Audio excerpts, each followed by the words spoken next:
আমার পহেলা বৈশাখ যেইভাবে কাটলো, সারাদিন শুধু ঘোরাঘুরির মধ্যেই কেটে গেল। প্রথমে মেলাতে গিয়েছি, আমার মেয়েকে বলছিলাম যে মেলা হবে, সে তো মেলা সম্পর্কে কিছু জানে না, তাই আমি বলছিলাম আর কি যে চলো মেলায় যাই। তারপর যাওয়ার কথা ছিল বিকাল 4টায়, কিন্তু আমার মেয়ে পাগলামি শুরু করে দিছে যে সে যাবে 10টার দিকে। তারপর আমি 10টার দিকে নিয়ে গেছিলাম। প্রচুর রোদ ছিল তখন আর কি একটু ঘোরাঘুরি করলাম। তখন খুব বেশি ভিড় ছিল। পরে আবার বিকেল টাইমে আমার মেয়েকে নিয়ে গেছিলাম। এই মেলা ঘুরতে একটু সবাই ভালো লাগে, আমারও খুব ভালো লাগে। আর আমাদের মেলা এখানে অনেক বছর ধরে হয় না, প্রায় 5 বছর পরে এই মেলাটা হয়েছে। তারপর মাটির জিনিস, বাচ্চাদের খেলনা, বড়দের জন্য ছিল মাটির। তারপরে এখান থেকে আমরা খেলনা কিনে নিয়ে আসছিলাম। এই যে এখান থেকে দোকানদার টাকা দিতে দেরি করতেছিল, এই জন্যেই আমি ভিডিও করতেছিলাম। বাড়তি টাকা ছিল, তারপর সাথে আরেকটা জিনিস নিয়ে নিয়েছিলাম।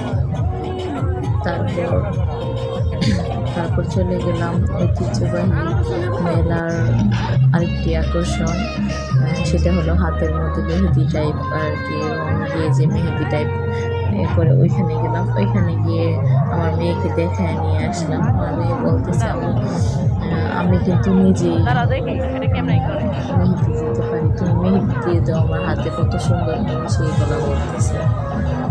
পরে এখানে দেখে আমি বলতেছি অনেক ছোটোবেলার কথা মনে পড়ে গেল। ছোটোবেলাও গেলে এরকম হাতে দিয়ে আসতাম, ভালোই লাগে।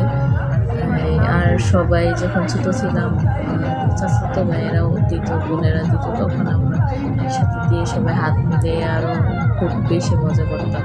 আর এখন তো সেই দিনগুলো পার হয়ে গেছে।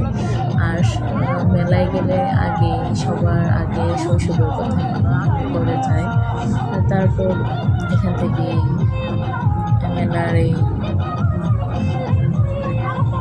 রঙের জিনিস দেখে তারপর চলে আসলাম আরেকটি স্টলে। ওইটা হলো স্টল বসেছে, এটা আর কি তুমি কিনবে এটাই হবে। অনলাইনে সেল করে তারা আর কি, দোকান দিয়েছে একটু ছোটো করে।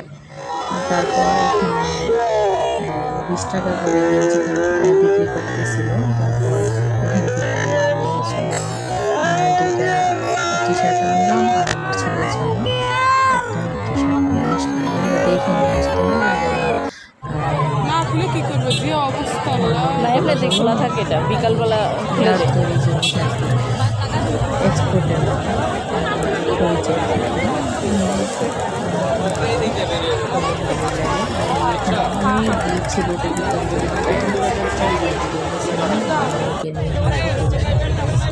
তারপর জিলেপি তৈরি করতেছে।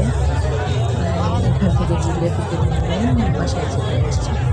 সবাইকে শুভ নববর্ষ দিয়ে আমার ভিডিওটি আজকে এখানেই শেষ করছি।